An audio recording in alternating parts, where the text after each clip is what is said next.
Hey you, it's time to unboss.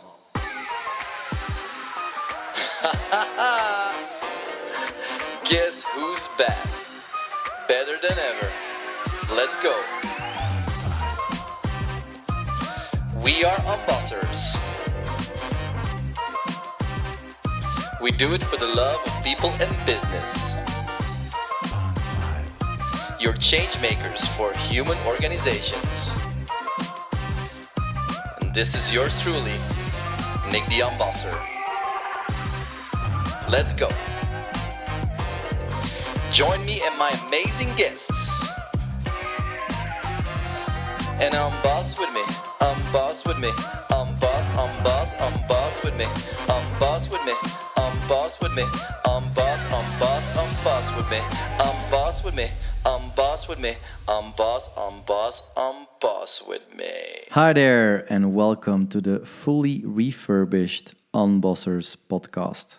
This is me, Nick the Unbosser, and this show and everything else we do with Unbossers is created by and for change makers for human organizations.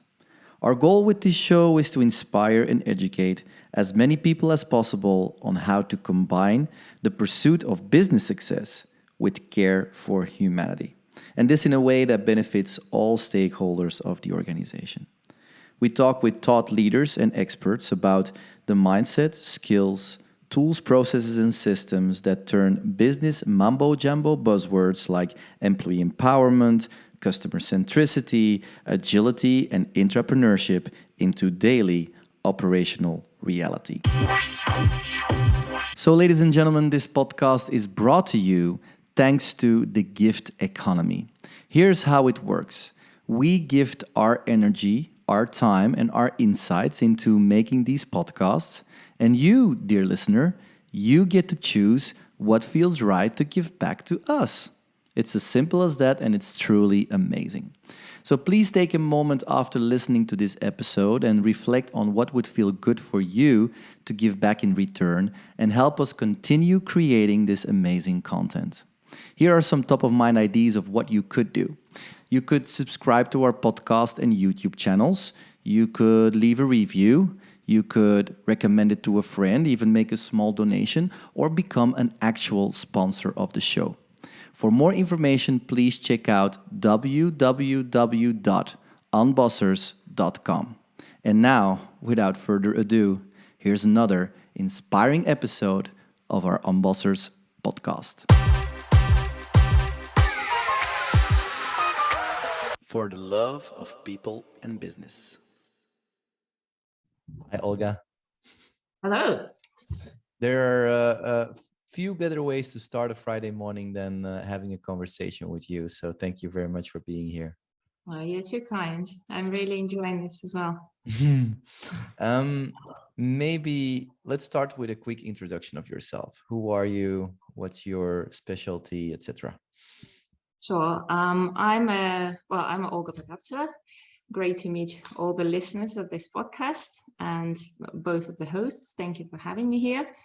I'm a global customer experience professional, and to most people around there, it sounds like global who? Like, what is customer experience? And in a nutshell, it's a different way of looking at business and making sure that customers are at least considered within decision making. So that's what I advocate for the past. I've been doing this for the past 20 years. My early career started in logistics, actually. I was working for Bayer in animal health. And then I realized that my passion is really in finding out more about how societies operate, how people think. And I moved on to customer research. I worked for quite some time at GfK, which is a global research institution. At that point, I was really fortunate to lead Thomson Reuters as a key account manager, and they demonstrated that research is much more than just finding out stuff about people. It's really putting it to good use, and they led the entire contact center transformation program of what the customers were telling them. And I thought, well, that's a really cool application of what I do. I'd like to do the same. And I moved on to head up a customer experience function at an insurance company in the UK. After that, I worked for the Bank of Cyprus for a bit, and 4 years ago, formed my own consulting company focused on CX implementation. Right. Yeah. And that's how we know each other, because we are co-creating and collaborating together on the management systems master course that we are positioning in the market for change makers and executives who want to transform their organization. Maybe you can elaborate a little bit on the perspective you bring in that master course. Yeah, it's really cool. I'm very excited about this. I'm so happy we came together to do it. Because what I observe in CX, both from my role as a consultant, but also I'm an executive director for the Customer Institute, and I'm well embedded in the industry. And the common problem we have is that we talk about CX very passionately, but mostly to CX professionals. So we have great understanding of each other, but we don't necessarily speak to the business in the right way. So very often CX remains as this nice side idea to do, and people lack understanding that it's not about hugging your customers, it's about driving real competitive advantage through understanding your customers. But with all our skills in research and customer understanding and design thinking, we're still not so embedded or not as well embedded as I'd like it to be. And this course, to me, is a vehicle to bring in process improvement, agility, human resource management, or rather say people management, into all of this and build a viable management system that is based on customer understanding and on business needs as well. Yep. We're also super excited to be collaborating on that with you. And there was one, well, there's many things, but there was specifically one example on customer experience that you shared with us in the course of, in that master course. And that really triggered me to say, we need to have Olga on the podcast. And it's that you said like a prime example of customer experience is Ryanair. And I think both Charlotte and myself, we were like, what? Ryanair? How is that possible? So as a starting point to dive into the customer experience content, please explain to our listeners how Ryanair could possibly be a good example of customer experience.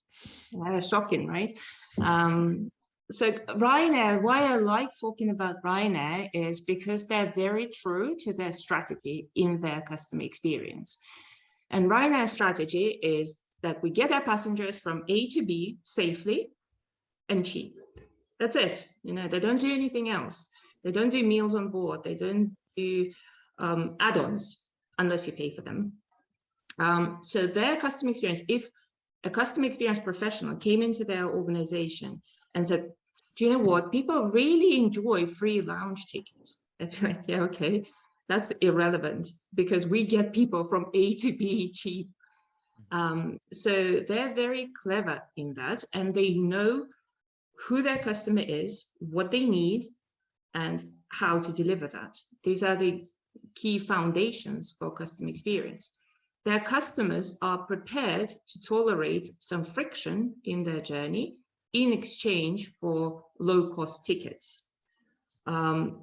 Sometimes they push it too far, and they do have to have boundaries. They can't be rude to people, for example. That goes beyond their customers' understanding of good experience or cheap experience of getting from A to B. But all in all, they are deploying customer experience strategy that is absolutely in line with their business strategy. Yeah, and that's maybe one of the biggest misconceptions related to customer experience. That is that it's a buzzword, and it means that everybody has to be like the premium brand that does everything, says yes to everything that the customer says. And that's something that we've learned from you, that it's not really about delighting the customer in every single step of the customer journey, but really in those moments that you want to make the difference, right? Yeah, and I also hear to have a lot of clarity about what it is to serve your customer and what it is not. Yes, exactly. That's the most important thing. You have to clearly define what is it that you are for your customers and what is it that you're not. And as long as those expectations are clearly set out, customers wouldn't complain about things that you are not, because you told them, I'm not that. Is that one of the biggest challenges, that on the one hand, the marketing of a brand pretends to be a premium service or a premium product, and then on the other hand, the actual customer journey is what customers do not assess as being premium, so that there's a gap between what companies say and what they actually do? Is that the biggest challenge in customer service, customer experience, I mean? I think you're alluding to a bigger problem, is the disconnect or siloed thinking within the organization. So when there isn't a clearly defined experience strategy, then departments are going to work to achieve their individual objectives.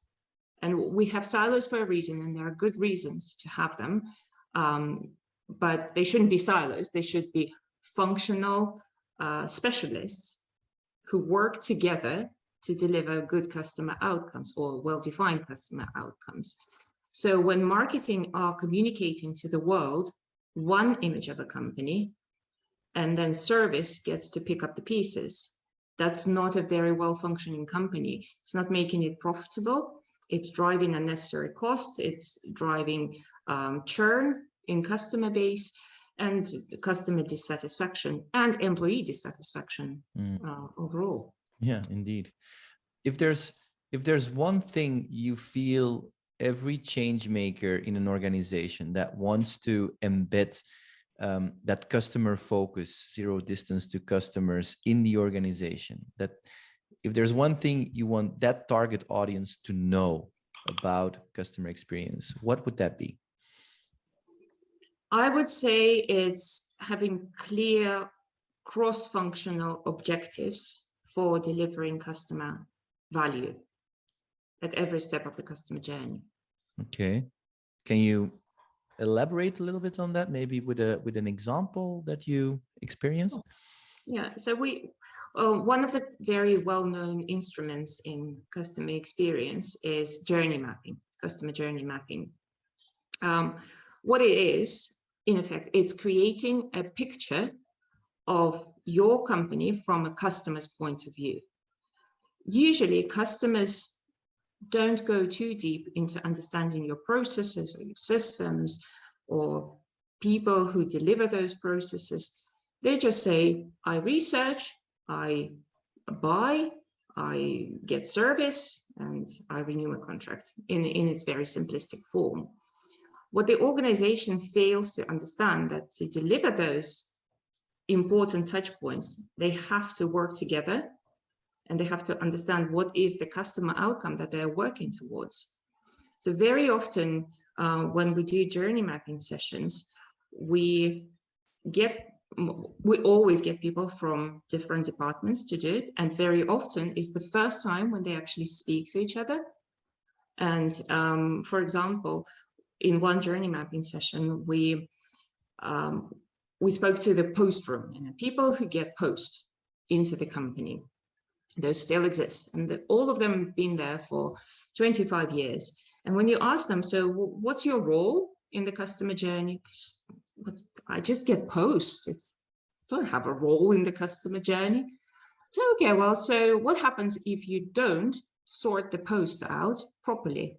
I said, well, those cars are going to get lost and customers would never get their insurance done. Like, well, that's a pretty significant step in the customer journey, right? They're applying for something that they're not going to get. They're like, yeah, oh, actually, yes. Like, well, what do you do when you get those cars? So, well, we sort them, and some of them we scan, and some of them we put into envelopes to be given to other departments. And what happens next? Well, they get taken to the second floor. And what happens next? And then they get sent to another office. They're like, well, how long does that take? Well, about a week.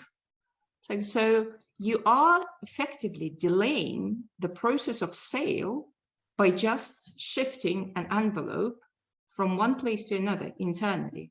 Why don't you scan all of those cards and people just get them? Yeah, I never thought about it like this. It's just a process that we did. So they redesigned the whole layout of their post room with pride, because they now understood what is it that they're working towards, and their process improvement was just magical. As Cool well as I'm example. sure you can both relate, is I was thinking employee pride maybe and engagement. maybe the customer journey mapping would be a good one, Charlotte, for the group we are trying to set up at one of our customers. Yeah, Create that awareness. Because it helps people to see their contribution to the clients. Yeah. Which is And how we call this employee heroes, how they're holding hands in delivering that value. Even if you have zero interaction with the customer, you're always part of the chain. And if you're not there to help the customer, what are you there to do? Why do you have a job? So Olga, if we zoom out, what are for you the characteristics of a really customer-focused organization? To me, it's the ability to take decisions with the customer in mind. And I'll explain what I mean. We have a lot of companies declaring customers at the heart of everything. It's hardly ever true, I must admit, because you also have other things at the heart of your business. Your business has to be profitable. You also have employees. Well, are they not at the heart of your business? You have suppliers, you have partners.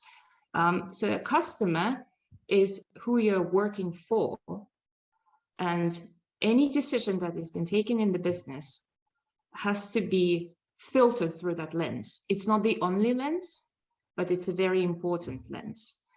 Very simple way to do it is many businesses have this project sign-off form that goes through a governance committee, and marketing signing off, and IT and finance. Well, why not have a line there to clearly specify how would this project benefit the customer? What are we looking to achieve for the customer, and what's the value in it? And let that validate by customers, because it's one thing to write a text about what I think is going to create value. It's something else that the customer actually validates. Yeah, this could be very valuable. Sometimes it's possible, sometimes it's not. If it's a systems change or something like that, customers wouldn't know. But at least you need to have some measurable outcomes. Satisfaction improves, or you get less complaints, for example, or you get more advocacy. So yeah, it has to be not just imagination. It has to have some KPI attached to it. I've introduced this once, and something like 30% of new projects just went. People couldn't justify it. It was just a pet project that they wanted to do. Interesting. Saved a lot of money, that one extra question. That one line. And time. Yes. One thing that we often do when we work with customers is in the meetings to add an extra chair, which is the customer chair. And during the meeting, when discussions are happening, sometimes invite people to get out of their internal perspective and sit on the customer's chair and try to empathize with what the customer would say about this discussion. Is that also a technique that you're familiar with? Yeah, I think it's originated from Amazon, and it's become very popular. It has to fit with the company culture. True. Some people might just say, it's, okay, we always have an extra chair in the room. That's it. There needs to be openness. Yes, yeah. We sometimes modify it a little bit, and we ask that in every meeting, people take turns by assuming the role of the customer. So today it's your IT director who's going to be the customer advocate, and he really has to challenge the rest to say, okay, well, what's in it for the customer? What is the value we're bringing? It's the same concept, but what I'm trying to say has to Do you have other examples of bringing customer-focused decision-making in practice? Yes, many. Just I would your really like top of to mind highlight. name. So we already have include the customer's perspective in your project briefs. We have include some kind of customer perspectives in your meeting and discussions. Maybe one or two extra examples for our listeners top of mind. Listen to what the employees have to say about the customer. So currently I have a project working on developing an internal customer portal for a company. And the traditional way of developing something like this would be, okay, what capabilities do we have? What is it that we can make digital? What can we push to self-service and save ourselves some operating costs? What we are teaching them to do is to go through a design thinking process to say, okay, what is it that customers are struggling with? And how can we make that easier by deploying digital tools? And then filtering that through the capabilities and costs and time required. Now, the challenge in this project is that culturally, the company is not used to talking to customers about subjects like this. And it's a B2B environment, it can be difficult sometimes. So as a good proxy, we spoke to over 100 employees who are frontline or not even frontline, to say, okay, well, what do you think would bring value to customers? And their original specification got modified quite a bit in terms of priorities, because employees know what calls they receive into the contact center, what customers are really complaining about, what would make their jobs easier as well. If they're doing everything they can for the customer at the expense of their time and value add, that's also not a very good thing. Mm-hmm. Yeah, this reminds me, Charlotte, about the episode we made with Julia from Open Strategy. So for your information, Olga, Julia is a professor at the University of Innsbruck. She co-authored a book called Open Strategy, where she advocates that the entire strategic process shouldn't be something closed in an ivory tower, but that we should really open it up and invite customers, employees, suppliers in both the thinking, the ideation part of the strategy, the formulation part, and the execution part. And I see a lot of similarities there, right, Charlotte? Yeah, fully important. Yeah. Ecosystem thinking, right? Yeah. Yes, yeah, it has a much higher chance of being successful. So Olga, a very practical question. What we sometimes experience is that there is tension, that companies have a strategic goal both on the customer side, so we want to create a great customer experience, and a second strategic goal, we want to be financially very performant and efficient. Yeah. And what we sometimes notice is that arises tension between both. So that in the way that you design the organization, or in the way that you do resource planning or whatever, you kind of have to make a choice. Do I prioritize on the experience of the customer, and as a consequence maybe have a little bit less efficiency or financial performance? Or do I focus on efficiency and performance, and as a consequence, maybe impact in a negative way the customer experience? So is this something you are familiar with, and what's your take on that?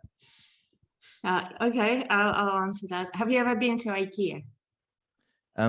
Of course. I personally know people who divorced over going to IKEA. If you ask, like, do you love going to IKEA stores? If you're over 7 years old, you'd probably say, Yeah, I wonder in their customer journey mapping that they are maybe thinking of setting up divorce lawyers in the store, so that they as a new business model. Inbuilt friction in their customer journey. You can't get out of that maze until you finish the maze, right? Yeah. This is not always enjoyable, but it's very effective in terms of driving sales. because you go there to buy a spoon and you come out with a trolley full of stuff that you really, really missed in your life and you couldn't live without. And your overall experience, the memory of that experience is good. You'll go again because the right moments in your journey were designed right. For example, the restaurant, it's right in the middle of your maze.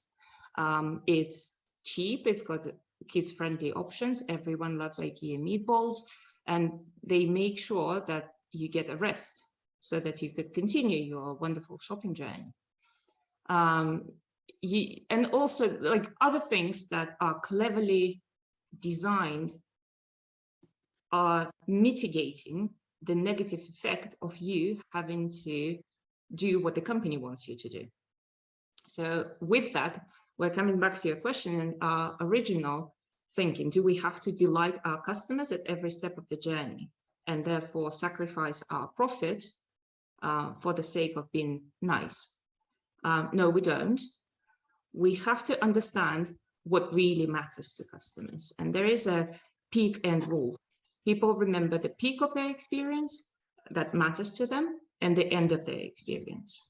Everything else just has to work. So that there is a basic requirement that you have to get right. If you want to change your address with a supplier, you don't want to be delighted, you just want it changed. Some countries go as far as doing it automatically. So if you register a change of address with a government institution, your bank, your insurance company, everyone else gets alerted and it just gets done for you. You don't even have to know about it. In other countries, we've introduced self-serve a lot more, where you have to call into the contact center. That is already a friction point. You don't want to do it, the contact center doesn't want to do it. It's not a value-add activity. So that needs to be delivered, but at the minimal cost. It just has to work. Then you free up resources to think about those delight moments and making sure you get them right. Because if you get them wrong, your peak moment becomes negative, and that's what you remember. And how do you assess which moments should be peak moments and which moments should just work? You talk to your customers and you do customer needs research. We have a specific methodology called customer needs system. And it's on the surface, it's very simple. You just ask customers, what is it that you need from this company? It's not very often that people do that, surprisingly. They drive it from the inside out. Say, would you recommend this? Can we get anything more from you? But in effect, we just say, okay, what can we do for you? And then through analysis, we build a hierarchy of needs and we understand what are the drivers behind those needs and all that. So how do you relate that then to the ultimate customer experience and performance, the potential tension that can be there? Is it the fact that as you are being very clear on what it is and what it is not and consistent, is that a reason why performance will follow, or can you elaborate more on that? Yes, so if you stop wasting money on things that don't matter to customers, you stop trying to delight them, and you deliver that in the most cost-effective way, your margin goes up. And then you discover what's really important, and this is where you have an opportunity to grow. You can upsell, cross-sell, you can develop new products. This is where your innovation opportunity is, so that is a more sustainable growth. You have a chance to become an innovator in your market. So you discover a need that is universally unmet, and you can be capitalizing on it if we deploy business speak here, and you can charge premium because you're the only one who's doing it. But also that delights your customers at the same time. Imagine, Olga, that you are in a traditional organization. You've been existing for decades, fully optimized for efficiency and really inside out thinking.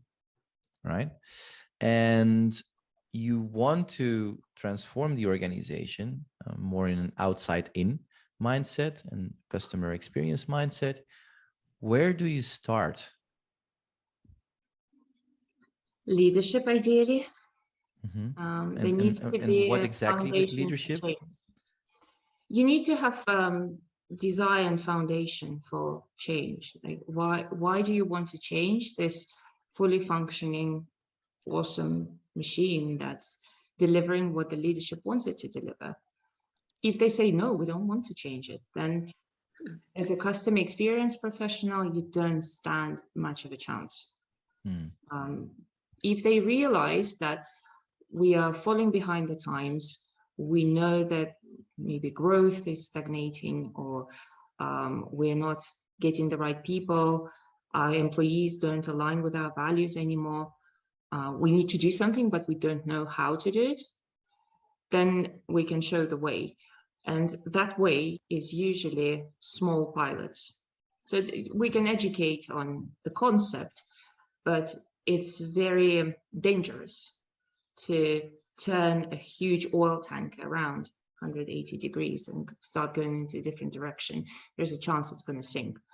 And there's no reason to do that. If the organization is performing, it needs fine-tuning, not burning everything to the ground and building again. And go ahead, Charlotte. Yeah, well, I'm building on that. Imagine that you are in a situation and the leadership is open to the change, and you start this journey and you have the small pilots. What do people need in terms of skills, mindset? What are important aspects there to work on? Collaboration. And that's one of the most important things in delivering customer experience. You really have to work together across silos. You need to be open to a different way of doing things. And there are tools and techniques, again, that we bring in to teach people how to do that. But you need to be able to see that an external world may perceive your company differently to what you're able to see internally, and really listen to the customer and take their point of view into the account. As an organization, you need to have the capability to empower your people. It cannot be command and control. It's a different mentality. And what else? I think it's the measurement of it. Like, the traditional measurement in the organization is not geared usually towards incorporating customer value outcomes. And what we advocate is a balanced scorecard where we measure effectiveness from a process point of view, effectiveness from a business point of view, are we making money? And a very important part of it is customer feedback. Only when the three align is working. That's an interesting one, because when we help companies unboss their organization, there's really I'm even thinking that unbossing and customer experience in very much ways are synonyms to each other. What we notice is when organizations are driven to unboss because they want to empower their people to delight their customers, and they are thinking about how do we measure the impact of our journey. Typically, from a customer perspective, the only thing they can think of is Net Promoter Score to measure whether they are improving their customer experience. So I'm very curious to hear from you. Is that really the best way to measure this, or are there alternatives? It's one of the ways, and it's what we call a relationship measure. So overall, how strong is your relationship? Is it strong to the point where you talk about it at dinner parties?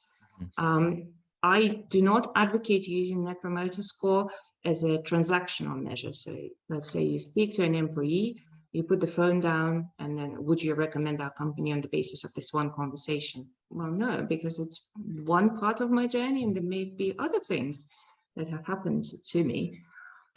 So for transactional measures, again, it's important to understand what is it that the customer is trying to achieve in this step of the journey. So for basic requirements, for example, going back to our example, changing the address has to be easy. So we should ask that, was it easy or not? If it was easy, then we achieved our outcomes. So it has to be a combination of various measures that align to the customer journey.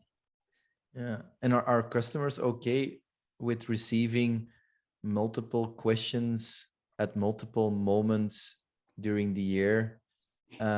So different questions at different moments during the year from the same company? What's your experience? Because often the reason I ask is often there's a tendency to think to not communicate or ask too much of your customers, like asking to answer some questions. Yes, there's this danger of over-surveying, but presumably you don't have just one customer, you have hundreds or thousands and even millions. So you can be pretty clever with your contact strategy. You just need a sample. You don't need to ask every single customer. Within your contact strategy, you need to set contact rules. So one customer cannot be contacted more than once in every 2 or 3 months. Okay. That would be reasonable. Okay. So definitely not after every interaction. And surveys are part of the experience as well. Do not send surveys that are 20 minutes long. Just ask what you need to ask and be done with it. Yeah. Okay. Olga, imagine I'm a CEO of a corporate organization, and I've listened to your story, and you've created the awareness that I really, really have to go down this adventure of customer delight, customer experience in our organization. What is the biggest mistake I can make despite the good intentions that I have? Mandate what customer experience should be. I think that would be a big mistake if you just as one person declare that our company has to do this for our customers. It wouldn't be effective because you only have one point of view. You need to involve other people into creating that vision of experience. Mm-hmm. And how much time should I give myself to A, come to that vision, and then B, roll it out? To come to that vision, we come to that vision in a 4-hour workshop. Really, it doesn't have to be complicated. Mm-hmm. Your people already have the knowledge. You just need to align their different points of view and come up with a single picture, not multiple pictures in people's heads. To come to implement that vision, it could be years. Hopefully you take less than that if you're serious about it and you're prepared to start with the leadership team and abide by the principles that you define as an organization. Then it filters through pretty quickly. If it's coupled with empowerment, then you could probably get it done within 12 months. Not done, you can't get the customer experience done. It's a way of living. It's not something like a project. Mm-hmm. But you can embed it in a sustainable way within 12 months if you really focus on it. Okay. We're going to the end of the conversation here. I'm curious, Charlotte, what did you learn about this topic from Olga? What's the one thing you take away? Ooh, I take away that there's so much parallels with embossing. It's as if, it's another perspective, of course, but in a way we are talking about the same thing. The same dynamics, same approaches. The same mindset switches that are needed. So that's interesting. Mm-hmm, mm-hmm. Yeah, I found we didn't touch much on the employee experience, but that's a very big part of customer centricity. So yeah, I'm not surprised in any parallels. Okay, Olga, super thank you for this conversation. It was enlightening, and yeah, we wish you all the best and looking forward to continue to collaborate with each other on the management system master course. Absolutely. Same here. Thank you for having me. Cheers. Bye, Olga. Thanks. Okay, so that is a wrap for this episode of our Unbossers podcast. If you liked it, go ahead and hit that subscribe button so you can stay up to date with all our future content. For the love of people and business, keep unbossing.